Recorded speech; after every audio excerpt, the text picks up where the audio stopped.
The opinions expressed on this program are solely those of its hosts, guests, or callers, and do not necessarily represent the opinions of WTBR-FM, its management, other producers, or sponsors.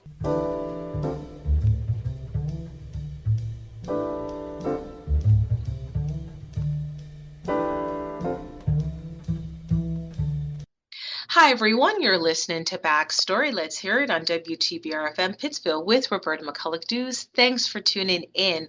So today we have with us Hadiatu Dumbuya, an entrepreneur who specializes in marketing, real estate, and global travel. She is a motivational speaker. She's a content creator. She is a former Division I and semi-pro soccer athlete. She also was a bodybuilder, and I'm sure I'm missing something from this list, but you are doing so many incredible things.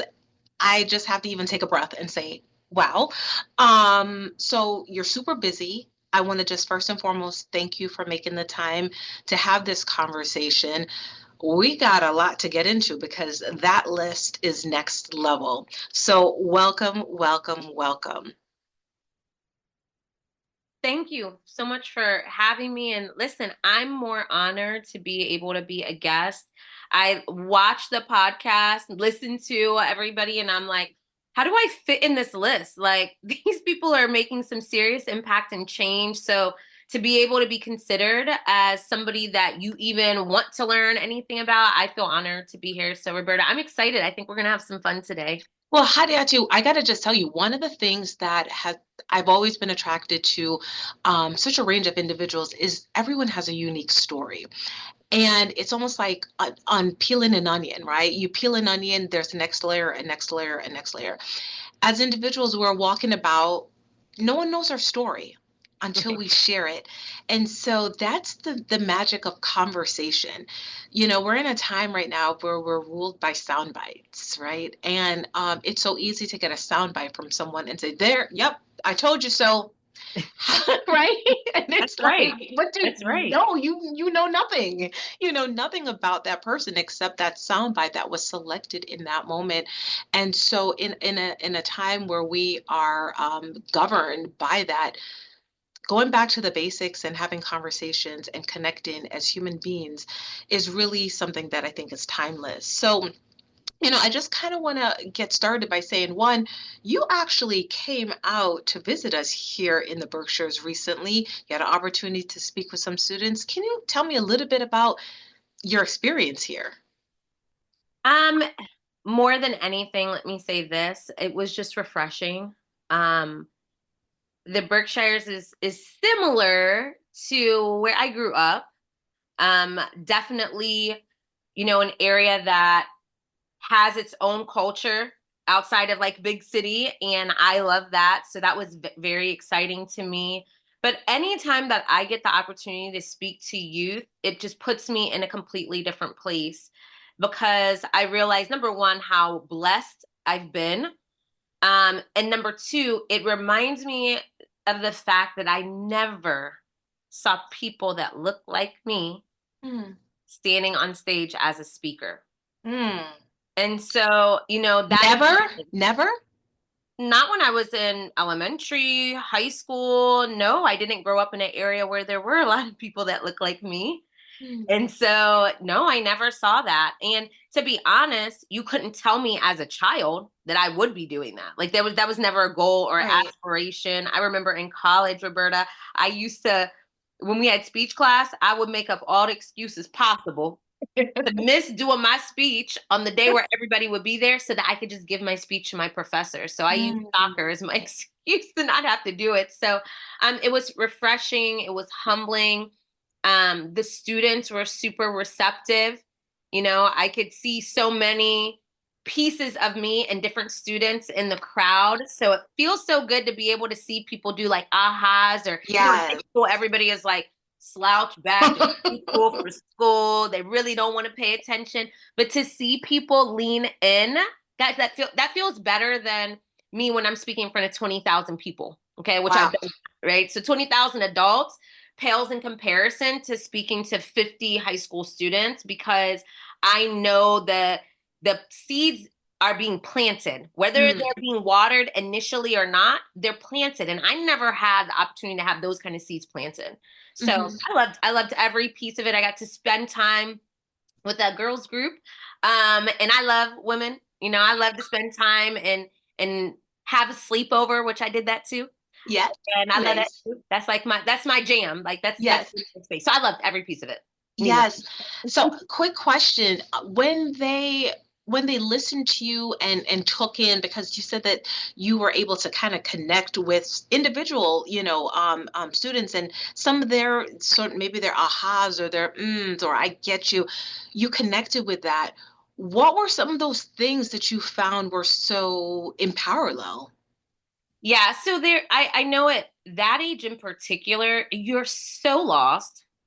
And people are expecting so much of you, right? Especially now with social media out there, like what your life is supposed to look like, it ain't ever hitting to that. That's never Right. gonna happen.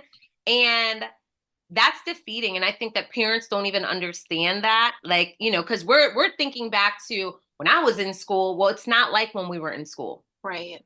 The pressures that they have are different. Bullying is different. Yeah. Expectations, different. I mean, the self-image that individuals have now is so unrealistic. We didn't have that. Unrealistic. We didn't, and there was more opportunity to control what your kids were exposed to in that way. And so, it's harder now because everything is at their disposal. So their self-esteem and all of that can take a hit 24/7 because there are no guardrails. It's not like taking something out the house or turning off the TV anymore, right? It literally is, they have complete and unfettered access to images and messages that say either you're not enough or look at how they're having this great life and what's wrong with you because you don't have that life. And so that cycle of comparison can be so debilitating. Huh. And it's what makes it the most debilitating is that it's very hard. And, I have a 16-year-old, so it's very hard for us to understand that. That's the most debilitating part for the children. Yeah. Is that we haven't even grasped that. And so we try to parent like we were parenting. Right. In a whole different world. Like, it's not the same. We're literally on different planets. Yeah, it's like the key is not fit in the lock.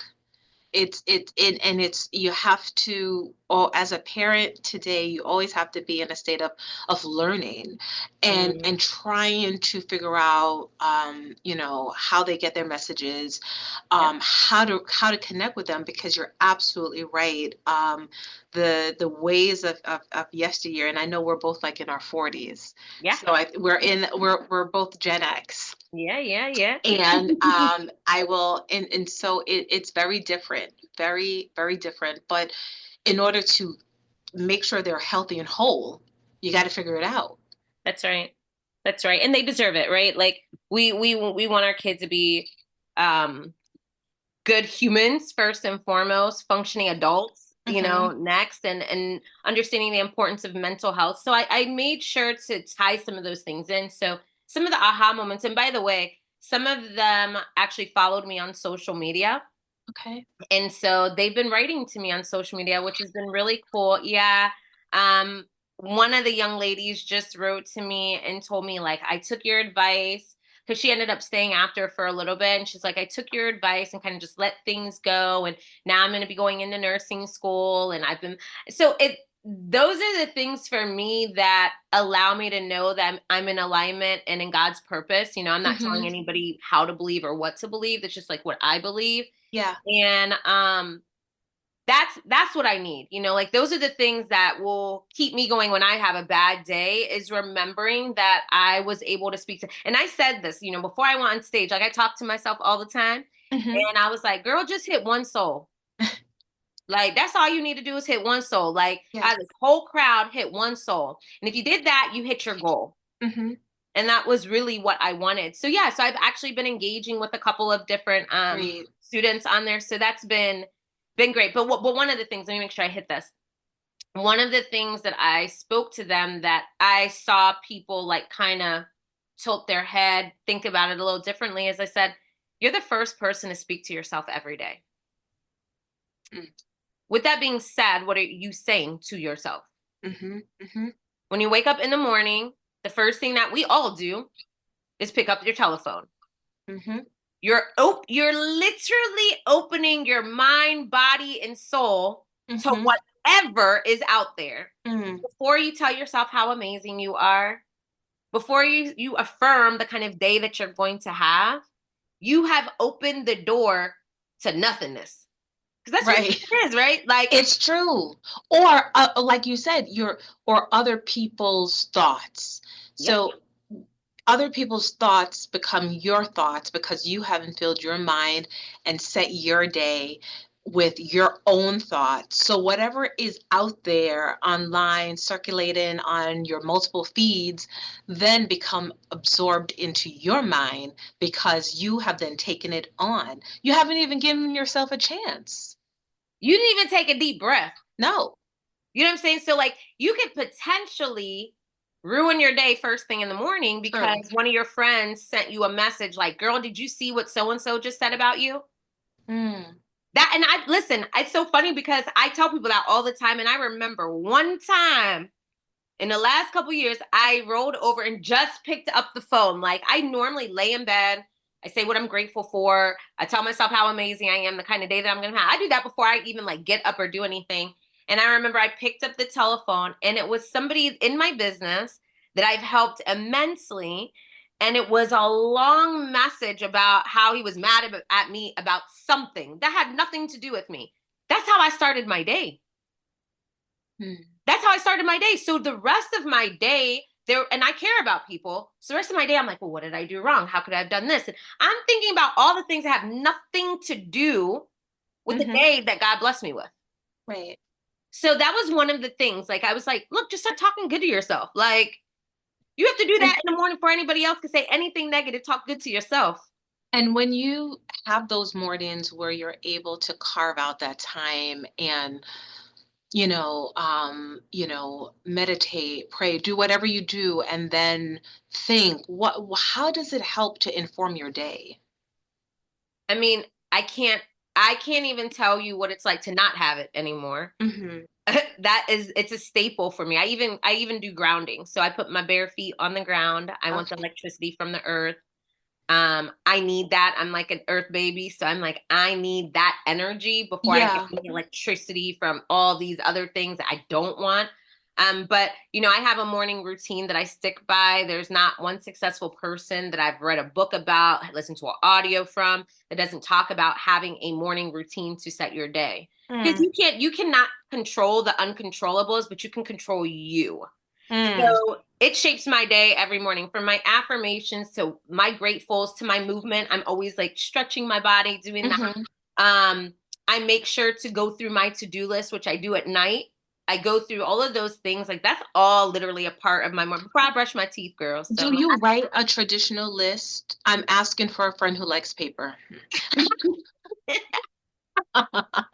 Do you do you actually write out a list, or do you type it in your phone?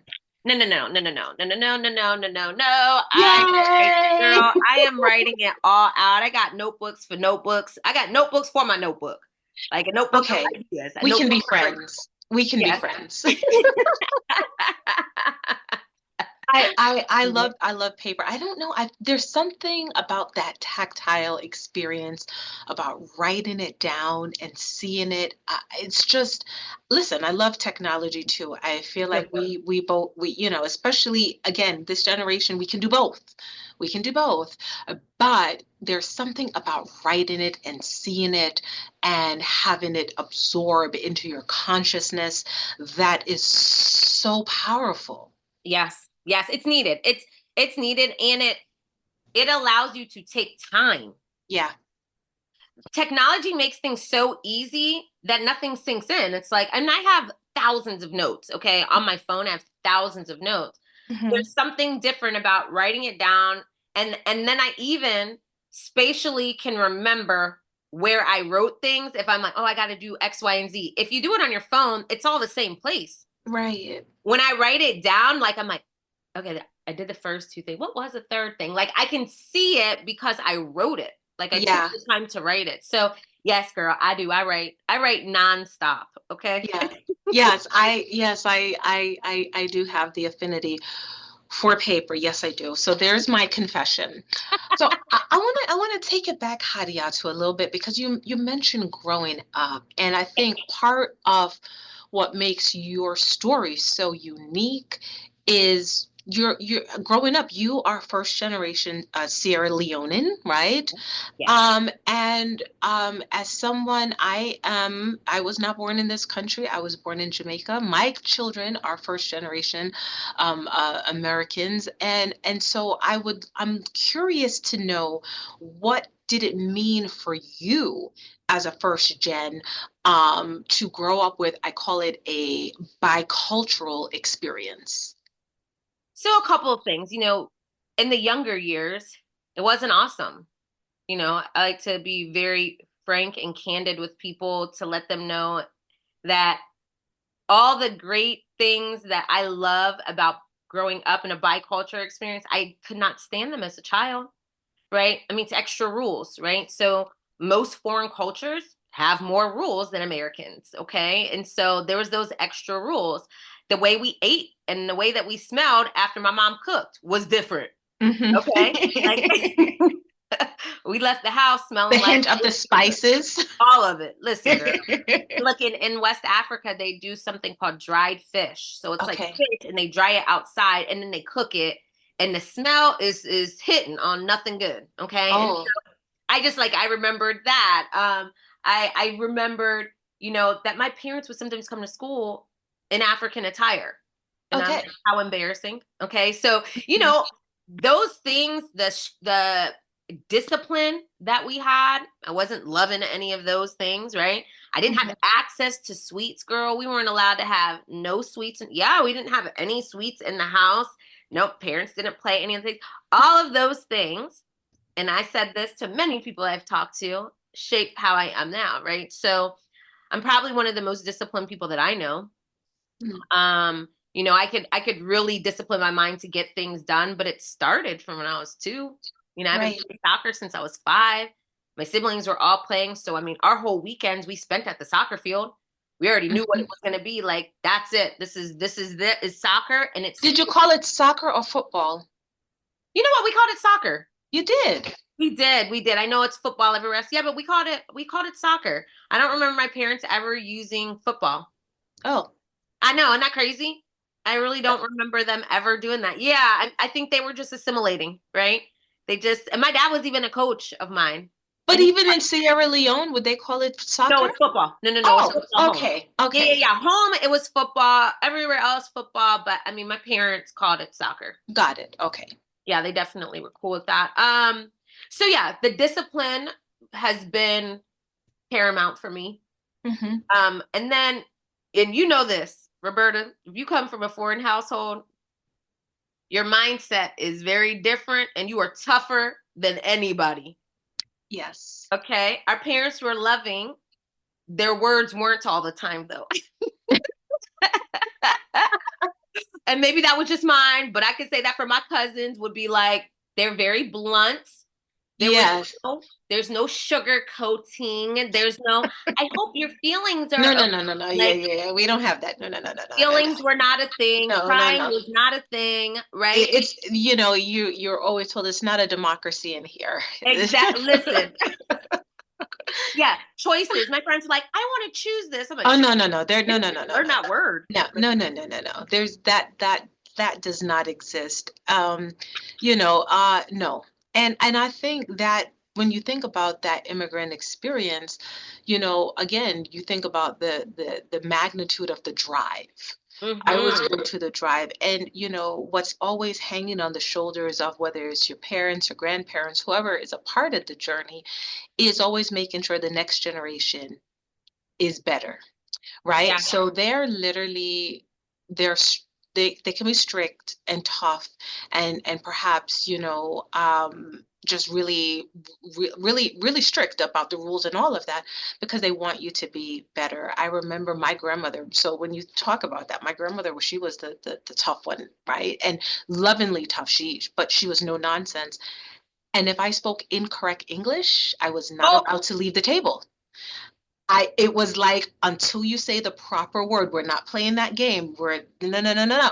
Right? So it's, again, it's like, wait, what did you say? Wait, what? Wait, what? Oh, no. You say the correct thing or you don't leave the table. Oh, and so you don't appreciate, you look back at those things, I'm like, because when you're in it, you're like, you're mean. yes. You're I didn't mean. like my mom. I was Yeah, like, you're like, you're angry. mean, right? But it's after, and when you grow up and you realize, no, you weren't mean. You just wanted me to be my best self. Yes. Yeah. And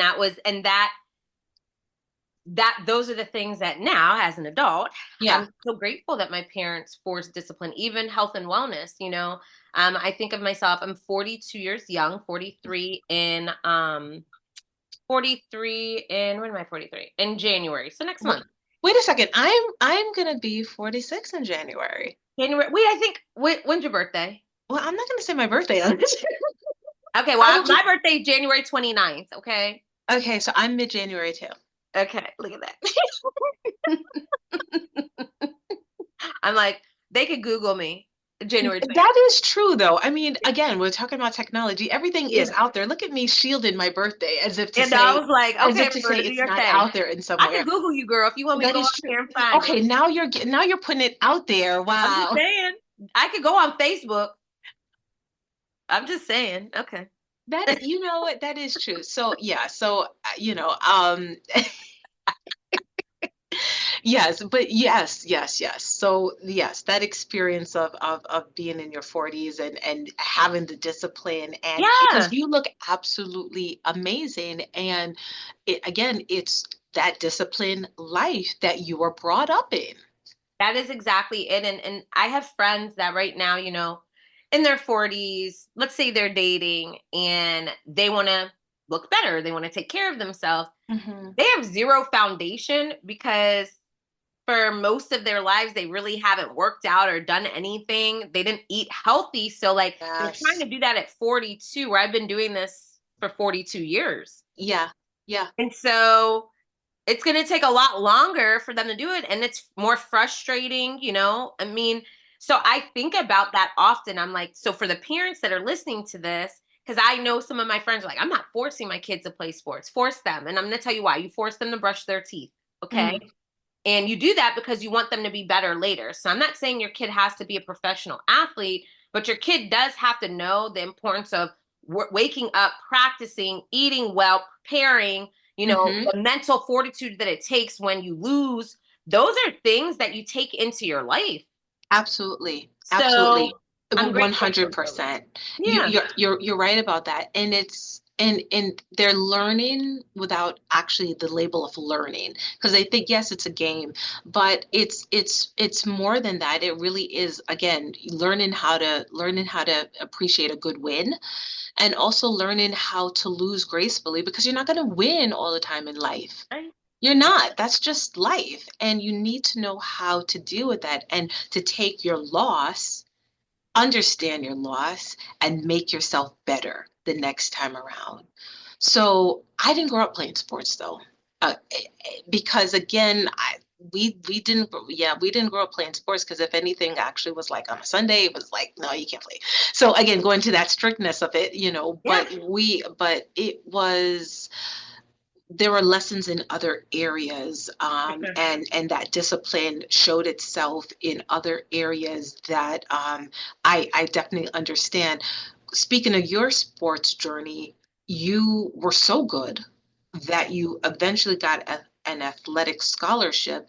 So tell me about how dedicated you were through your school career leading up to college, and why you thought that that was the path for you at the time. Yeah, so there's a couple of things that it'll make you laugh. I wasn't the girl that, first of all, I was very little, very, very little. So I'm 5'2" and a half now.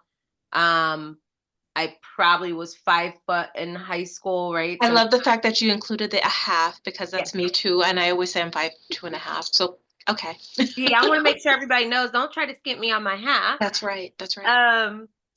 But I was so small, and I actually was a grade above. So I was also younger than everybody else, which actually ended up being a huge advantage in life. So I'm grateful for that. However, I used to get kind of beat up all the time because I was so little. So I worked harder. I was just talking to my friend earlier today, and I said this to him. I said, the things that most people look at as disadvantages, I feel like that's like God propelling you to be better. He's like, I need to give you a little extra because you won't do this. So let me go ahead and give you this hurdle for Yes. you to overcome so you can be stronger, bigger, faster than anybody else in the long run. So me knowing that I was the smallest did make me work a little bit harder, so Mhm. that was huge. I also had older siblings that played, so I was always wanting to be able to compete with them. My older sister is 4.5 years older, and then my brother was 2 years older than her. So, that competitive spirit and nature was just like kind of embedded in me. But I also, this is the part that I said was going to be funny. Girl, I wanted to get away from my parents. That strict thing that we're talking about that made me who I am, I could not stand it. I was like, I get good grades. I'm good at my sport. Why can't I hang out with people after school? Mm. So I watched my parents help my siblings make their college decisions that they didn't even want to do, but they were not like me, where I'm like, I'm gonna make it so you don't have a choice. So how I Oh, can make it so you don't have a choice is that I'm gonna get a full ride to everywhere I want to go, and then I get to pick because you guys don't have to pay anything. You don't have to put $1 into this. This is my decision at this point. Because I so was, you thought all that out. oh heck yeah, I watched my siblings. My siblings, I got in trouble growing up, and my siblings didn't. But I lived a better life. Like I might have got beat, but I'm like, a beating lasts for like what, 4 minutes, if that, if they could even muster up enough energy for that. But when I was Right. out, it was hours, girl. I was like living my life. I watched them sit at home, not get beat, and not have fun. I'm like, look, I'm gonna take that 4 minutes. I'm gonna take it. Right. That's how I do life, though. I take it Yeah. as that. I'm like, I'm gonna take that beating real Yeah, quick. yeah, yeah. And yes, and for those listening, no, it was not like no child abuse or anything like that, but it was just a different form of discipline that, Yeah. right? And so yes, No and child abuse. Don't yeah. worry. You guys don't need to call anybody on my parents. Okay. One is 77. I don't know if you're going to try to go get them now, but don't worry about it. So it wasn't that. But when I say like, I was punished. Okay. Yeah, So like, I would rather take a small form of punishment to yeah. be able to enjoy my life. And I really live my life in that. That's probably why I'm okay to lift weights. I'll take that pain Okay. to be able to do what I want to or have what I want to have or do what I want to do. So part of it was, yeah, I just wanted to. That's a really, but for you to like reckon in your mind that, all right, this is the way that I'm gonna be able to move through life, and if I have to, deal with this punishment as it comes, I like for you to have that awareness and say, well, it is what it is. That's that's but like you said, it sets the tone for you're very much like a free spirit, Yeah. and I could see that. So I could see how your parents could probably have a hard time trying to wrangle you, Yeah. because I feel you bad for were them. kind of like a bubbling pot of energy. So you got your athletic scholarship. Where did Yeah. you go? I went to Butler University, which is in Indianapolis. It was like a mid-major school, but a Division I school, which was very important to me. I wanted to go somewhere that was far enough away from my parents that they couldn't drive with like as a surprise. But if I needed to come home, I could still get home in enough time. Did your siblings know that you were up to this and doing all of this No, strategic work? I've never, I really didn't talk to my siblings about stuff like that. None of us really did that. Maybe I might have talked to my little sister. She's 4.5 years younger, um, about like my mindset. But no, I never spoke to them. I was for real, Roberta. I was the troublemaker. So for if anything, they were just irritated because, when one sibling gets in trouble, the parents, what they do is they blame it on the other siblings, like, it was your example. So my older sister used to get in trouble because they're like, because you did this, she's doing this. And my sister would be like, I never did that. You know, guilt You by have association. you have to set you as the oldest, you always have to set the example. Yeah. If the younger ones are going astray, it's absolutely because you did not do something, or you did do something. That's right. Just own up to it. Yes. So no, I never talked to them about that. To be honest, I don't think I talked to anybody about that.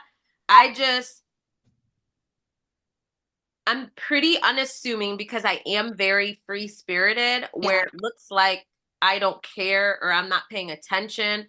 But in reality, I just know the life that I want. I watched so many different things from my parents that I was like, yeah, I don't want that. Like I remember my mom hating her job. I'm like, I remember my dad was more entrepreneurial, but like he didn't follow through with certain things. Like I watched those things and I was a part of it, and I'm never saying anything, but those were those things that I saw on my parents that were not optimal for what I wanted in my life. Yeah. I was very adamant about not having that. Like my mom probably has no idea. I don't know if I've even expressed this anywhere before, but she's very safe.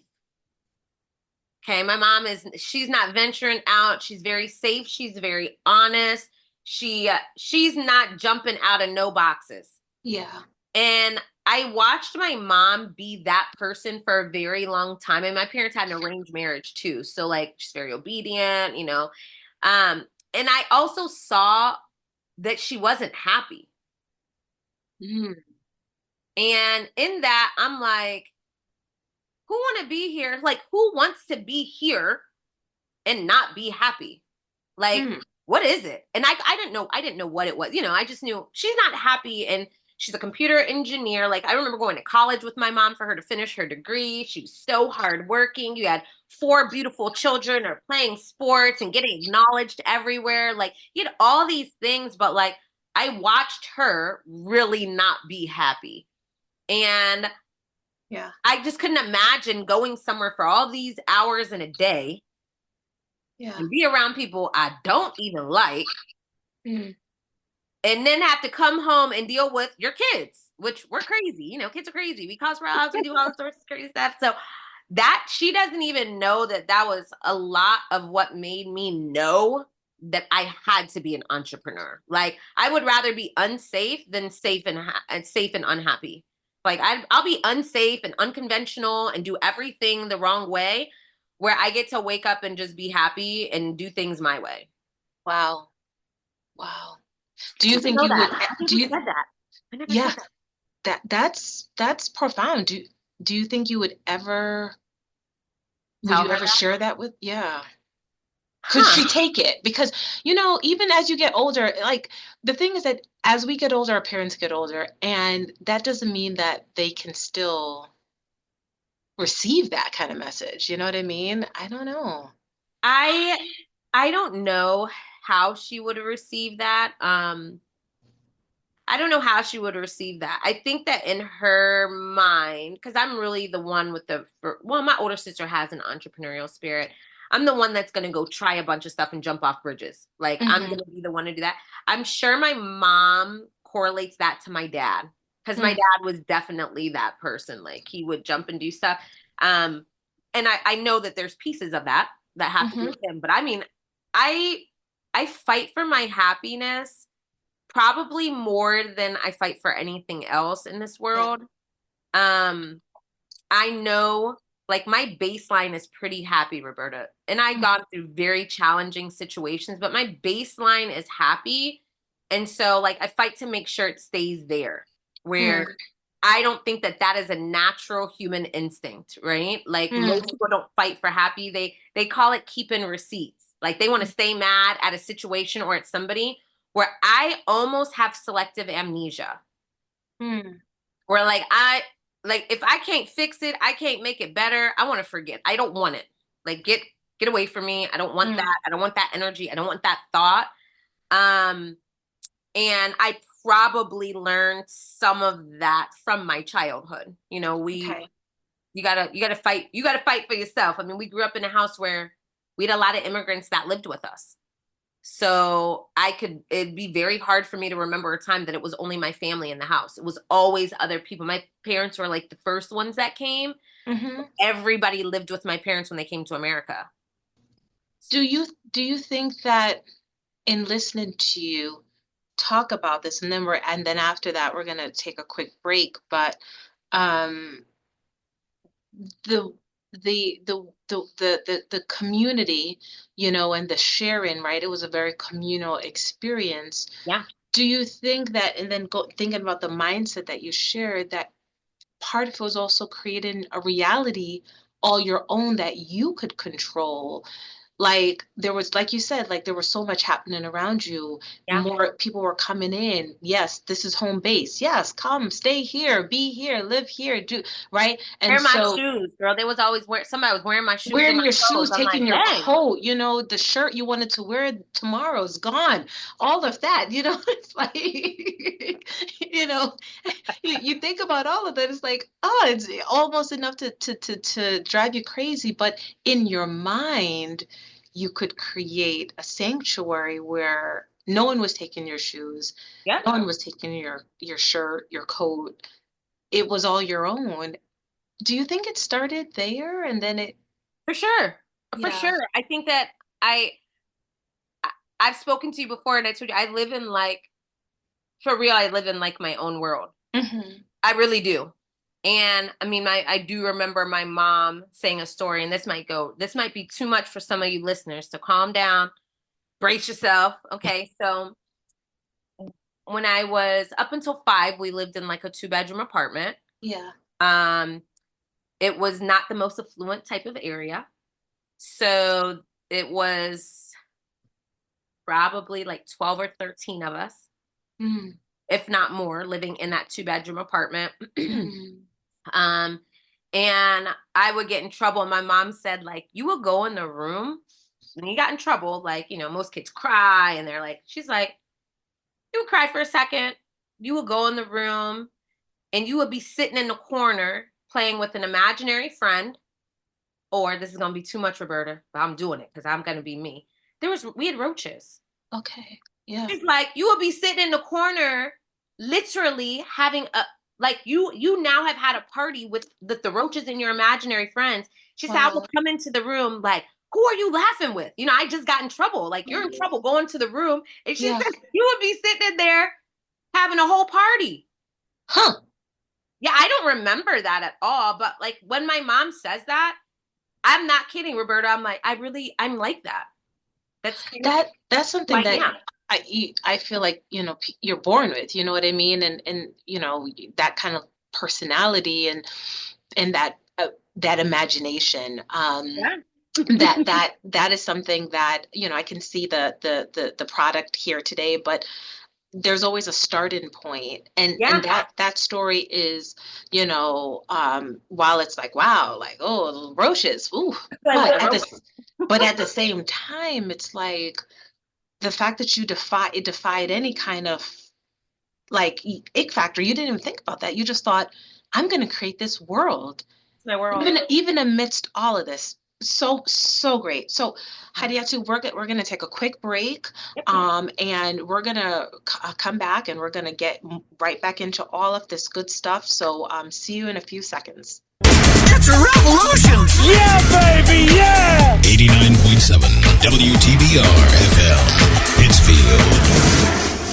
Support for WTBR comes from Greylock Federal Credit Union, proud to support high school arts and sports programs to help our community thrive. Greylock Federal, with locations throughout the Berkshires and online at greylock.org. Missed an episode of your favorite show? Have no fear, because we have podcasts. Type in WTBRFM.com/podcast on your favorite browser and search for your favorite show. It's that simple. Some news outlets tell you what to believe, and they limit your access to the whole story. Some of them are just plain ugly and mean. Social media is filled with rumors, misinformation, personal attacks. Where locally can you get the whole story, unfiltered, so that you can make informed decisions at the ballot box? There's really only one place. It's on PCTV. On cable, on the PCTV Select app, and at pittsfieldtv.org. The whole story since 1986, PCTV. See it all and decide for yourself. All right, everyone. Thanks for joining us today. You're listening to Backstory. Let's hear it on WTBR-FM Pittsfield with Roberta McCulloch-Dews. And my guest today is Hadiatu Dumbuya. And she is, did I pronounce that right, Hadiatu? Is it Dumbuya? Dumbuya. Dumbuya. Yeah. I gotta keep practicing that. So I have to keep practicing that because it is a beautiful name, and I always want to honor people and make sure that I say their name correctly because that is your name. So she does everything. We've been having a great conversation, and she is an entrepreneur. She is a motivational speaker. She is a content creator. She works in marketing, real estate, global travel. I don't even know. I don't know. I'm trying to figure out how she sleeps. I have not asked her that yet. I'm not sure how she sleeps. I'm sure she can share a secret or two about that. But in the midst of all of this, she's doing fantastic things. And we're just talking about your imagination and how your imagination was cultivated from the time you were little and to now. I mean, just an amazing story. You talked about sports. You talked about how sports played a role in your life. You ended up working for the NFL. Yeah. And the Indianapolis Colts. Like, yeah. Do tell. What was that about? So it's crazy. So I at Butler University, in order to graduate with a business degree, you had to have an internship. And so playing soccer in college, that's your job, right? Like you really don't have time to do an internship. So you end up doing it during one of the summers, which you got to be strategic about your summer because you're still supposed to be training. And so I scheduled to do an internship in Chicago. I was going to do an internship with an accounting firm, and I ended up getting injured. And so they were like, you need to be here. Like, you can't go to Chicago. You've got to rehab for this next year. And so I hadn't figured out what I was going to do, but like, I got the news and I'm like, my normal self, all right, I'll figure it out. Like, I didn't even think very hard because I was like, I don't even know how to digest this information. I'll deal with it when I deal with it. And so maybe about a couple of days later, we were practicing at the Indianapolis Colts facility. And one thing that and this is another thing that I actually left with the high school students, I'm talking to you if you're standing next to me. Okay? That's going to happen because I believe God put you there, either for you or for me. I'm speaking. Okay. And so I was on the sideline because I'm injured. My team is practicing. There's this man standing next to me. I'm like, hi, like, hello. Like, hey. And, he's like, why are you over here? And why aren't you playing? I was like, so I got injured. And my mom always would complain because I talk too much, but honestly, that's what's got me everything out of life. And now I get paid to talk. Thank you, mommy. Okay. So I was speaking to him and I was telling him what was going on. I'm like, I actually need to figure out what I'm going to do for an internship. And I wasn't speaking to him, expecting him to fix it. Right. I was just talking because that's what I do. Right. So I'm telling him what's going on. And he's like, oh, have you ever thought about working in sports? Now, at this time, I was majoring in international business. And so that's why I was going to accounting. So I was like, no, not really. Still not thinking anything of it. We're like kind of done talking and I'm watching. He's like, I mean, maybe you should think about working in sports. And I'm like, I don't even know what to do in sports. Like, if I'm not playing soccer, like, what else? Right. And he's like, I mean, would you work here? And I'm like, I don't know. Like, what would I do? I mean, I had no idea, like, what was going on. I'm like, He's just asking you, like, these probing questions. Yeah, and I'm sitting here like, I don't know if I would. And he's like, well, I might know the person that could get you an internship here. And I was like, oh, that would be cool. It was very nonchalant. Like, he's like, I'll give you my email address. Send me over your resume and we'll see what can happen. So I was like, okay. So I'm still thinking this is nothing. I'm just like, it's just a nice guy. He probably felt bad for me. So he's like, okay. So the next couple of days I sent him my resume and then he ended up calling me. I'm like, hey, and I didn't even remember his name. And I'm like, hey, and he's like, my name is Steve Chaplin. And, the guy that was standing next to you, I'm like, oh yeah. He goes, just so you know, I'm the guy that picks interns. Oh, wow. And I was like, what? He's like, yeah, it's me. Like, I'm the one that picks the interns, and I would like to offer you a position.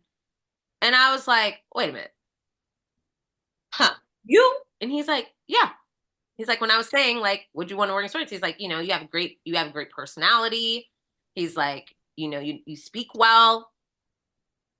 Why not? And imagine if you would have been like rude or whatever. There's like the power of the moment. Okay, keep on. Yeah. So that happened. I ended up interning for them for like 3 years. Wow. And in that time of interning, you know, there's another thing that I believe I spoke about this at the high school. I was explaining to them, like, how you do anything is how you do everything. Okay. So it's very important that you show up. I'm an intern, an unpaid intern. Okay. I'm coming into the facility and I'm talking to everybody in every office that I pass to walk to my office where I got an intern. Like, hi, I'm Hadi. Hello, hey, hi. Like, I'm talking to everybody. I'm meeting the coaches. I'm telling them I would babysit their kids, because I also know that if somebody trusts you with their kids, you're golden. Yeah. And I knew that, you know, and I love kids. So I really network. The power of networking is real. It's also a skill that is not taught. It is a skill that's not talked about. But at the high school level, kids need to understand the importance of networking. Yes. No idea who's right next to you. You know, they say like 6 degrees of separation. It's really like 2 at this point. Yeah. Like, you can get anything you want through your network if you've cultivated it. True. Right? That's the key word. Up. Yeah. And if you've shown up, you just really got to show up in your authentic self. You know, I don't sugarcoat who I am for anybody. Like, I'm literally like, this is me, girl. Like, this is what you'll always get. It really doesn't change. Yeah. And when people are able to be around that and embrace that, that's endearing in itself. Right. It open doors for you. So anyways, I interned there. And then when my internship was done, I was about to graduate. And because I had babysat for some of the coaches, one of the defensive coordinators was like, hey, the mother of my child actually just passed. Will you be a nanny for me for a year? And I'm like, I wasn't ready to grow up. And this is, you know, after college, you really don't know what you want to do for real. Yeah. So you're like, I'm like, well, how much are you going to pay me? What he was going to pay me was more money than I was going to make doing anything else. So I'm like, so I nannied. And I don't even think I put that in any of my stuff, but I nannied for a little girl that her mom had just passed away. So I did that for the whole season, for the Colts season. So what it looked like for me was I would get to their house at 6 a.m. because before she even got up, he would be leaving, because that's what the coach's life is like, right? Yeah. He would leave. And then I would take her to school. I would go and do some activities sometimes at her school, but she was traumatized. Her mom had just passed, right? So I was dealing with like I want to say she was maybe 5 or 6-year-old that was like breaking down. Like, I mean, she didn't have her mom anymore, and it's me, and her dad is a coach. So she really had me. And she didn't really know you at the time. I had babysat her a couple of times, but not to that extent. No, not at all. And so I went from that to, after I picked her up from school, you know, we would hang out for a little bit, and then I would take her to the facility so she could eat dinner with her dad, because that would be the only time she saw him that day. And then I would put her to bed, and he would come home when she was asleep, and I would leave, and I would come back in the morning again. Right. So that was, wow. Yeah, that was like my life for a whole. How old were you then? 21. 21. Wow. Yeah, I was 21. Yep. So I was 21 when that happened. And then from there, I talked to him, and I was like, look, I love your kid. I don't want her to be attached to me at this level, because I'm going to leave. Yeah. So like, it is way better for me to leave now. Yeah. You know what I'm saying? Like, if I'm with her any longer, like, she's going to look at you as a second mom. That leaves her. Right. And again. So I talked to him, and he's like, no, I get it. He's like, I was really in a bind. I'm going to figure some things out. What do you want to do? And I was like, well, I mean, my major is in international business. Like, I've been in sports, but like, that wasn't my plan. I don't even know where I could go with this. And he ended up saying, would you want to go to New York? And I'm like, to do what? He's like, to work for NFL Europe. Yeah. Wow. And so I didn't even apply, but I got a job with NFL Europe. So I moved to New York. And what did you do there? So I worked in operations for NFL Europe. So what operations is when it comes to sports is all the behind the scenes stuff. Yeah. So NFL Europe has like their own draft. So how they draft is at the time, because there's no more NFL Europe, at the time, every NFL team had to send 2 players into the pool for the draft. Mm-hmm. So they were like guys that were going to like developmental players. So you know, that was part of the deal. So they would do that. And then there would be players from Europe also. And then other athletes that maybe didn't make it to the NFL, but they graduated from college, they could potentially go into it. It's kind of like a farm league. Yeah. Okay. So like I put stuff together for like the NFL draft or for the NFL Europe draft. And then I also coordinated the guys coming from overseas. We did training camp in Tampa. So I did coordination for that. I also. But Hadiatu, listen, if you had never, if what I'm hearing, because you first of all, you're going down the list of, you had done a marvelous job, and they trusted you. Everything that you're saying right there, they trusted you to manage operations in that way. But what if when you were a nanny, you were like, like what you said previously. What, and I don't want to paraphrase the wrong thing, so please say it again. The thing about doing something. How you do anything is how you do everything. Yeah. Yeah, it really is. That's shown through your NFL work. Yeah. Through your nanny work, through the babysitting work, even when you're on the sidelines and with your injury. Yeah. And you showed up as you. Yeah. You are the consistent theme through all of this. How long were you with the NFL? Girl, I only lasted 8 months because I realized I don't like working for people. Okay, there you go. Okay, no. I mean, I moved out there. I wasn't making a lot of money. And it's crazy because the person that was my boss, he's been a really big cheerleader of me now, but I didn't like him. I felt like he talked to me crazy. I am now personally developed, okay, at 42 versus 22 when I was out there. I was definitely not personally developed. So my mouth was definitely sharp. And that my dad didn't speak to me certain kind of ways. So I was not going to ever be okay with feeling like somebody was talking to me crazy or minimizing my role. So yeah. I realized those things while I was there. But what I also realized is, and this is again, my whole life has been the power of networking. So while I was working for NFL Europe, there's a program that the NFL has where current players could then end up interning for the NFL. Okay. So a current player who's playing for the Detroit Lions was interning for NFL Europe, and I was helping him. I was teaching him stuff in the office. And yeah, so I was working with That's amazing. Yeah, they have a lot of really cool programs, to be honest. I mean, people just have to trust and take it and have a background that allows them to believe that somebody's actually there to help them. So I was working with this guy nonstop, and apparently, and I don't even remember this. It's crazy the things that people remember and the reasons that they remember you, and you're like, I don't even know that happened. So apparently, something happened at work.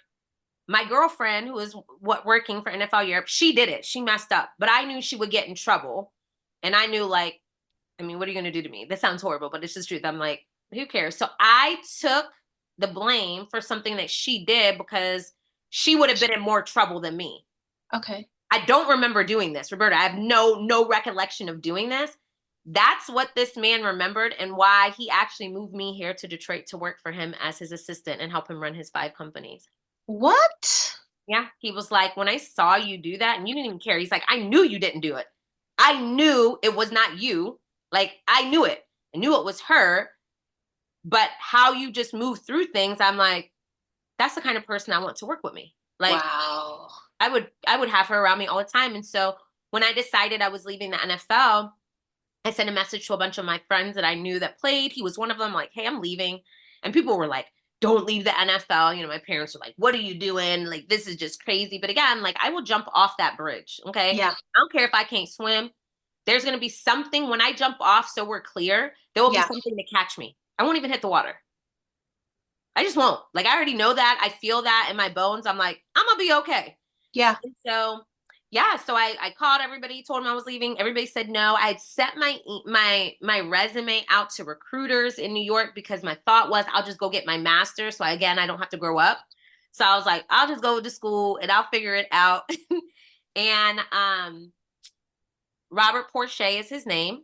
Okay. He played for the Lions for 13 years. He's a serial entrepreneur at this point, doing very well. Robert was the intern that was the NFL player, and he's like, come to Detroit. I'm about to open a new restaurant, and I just want you to see everything I have going on. I need an assistant. So imagine going to work from the NFL to then being somebody's assistant. Like most people would be like, oh, heck, no, I'm not going to be a secretary, because that's what it is. But for me, I just was like, I'm not happy here. Let me just see. Like, I'm going to go visit what he said. He's going to pay for a trip for me to go there for a week. I'm going to go. So I like saw all his businesses. I met his family. I was like, if this doesn't work, I could go back home. Yeah.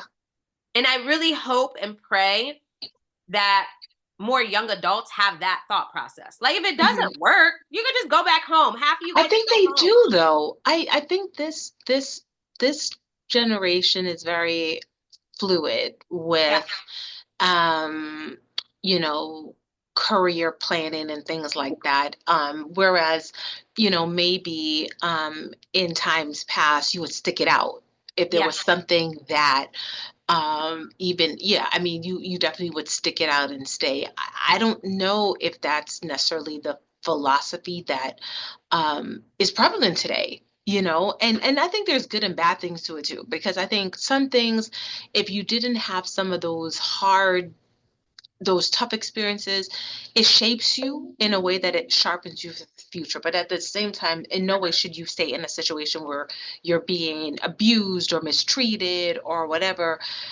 But it's like it's almost like you got to look at every instance and say, is this worth it? Yeah. And what can you think about yourself and not compare yourself to other people and say, what do I want to get out of this? And if you truly see no potential or no value for the future, then so be it. Make your decision, and then sometimes you don't have a choice. Yeah. Sometimes you have to, kind of stay in something because there is no backup. But from what I'm hearing, you always had a path that there was something in the cut. There was something that you could go to. And I think it's very important to know this about me. Although I seem as like, I'm like, oh, to the wind, I'll just jump. I jump for sure. But I have a pros and cons. So like, I do that. I'm pros and cons about friendships. Like that's just the way I'm set up. I'm like, because I will see things through rose-colored lens 9 times out of 10. Right. Like, I'm just like, it's not that bad. So I write down pros and cons of every situation in my life. I don't play around with that. I'm like, I'm going to write this down. Let me see like, if there's 5 cons, let me see how much they weigh to these two, right? So I do that for all the decisions that I make in life. I definitely write down pros and cons so I could just make sure that I'm not just being emotionally based. That's smart. That I'm doing this from a strategic standpoint. And I'm doing it without fear. And then you jump. And I'm doing a backflip. Okay. Yeah, like once it's there, girl, it's there, right? So that's how I ended up here, is because I ended up networking. And again, how you do anything is how you do everything.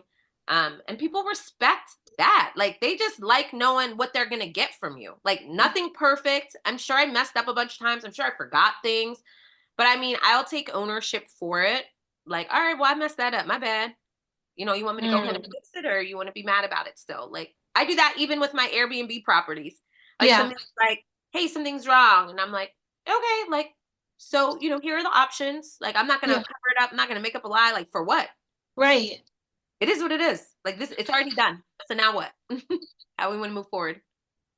It's the nuggets of wisdom. They're just so prevalent. I know we're running out of time. So Hadiatu, thank you so much for an amazing conversation. Thank you for being 100% authentically you.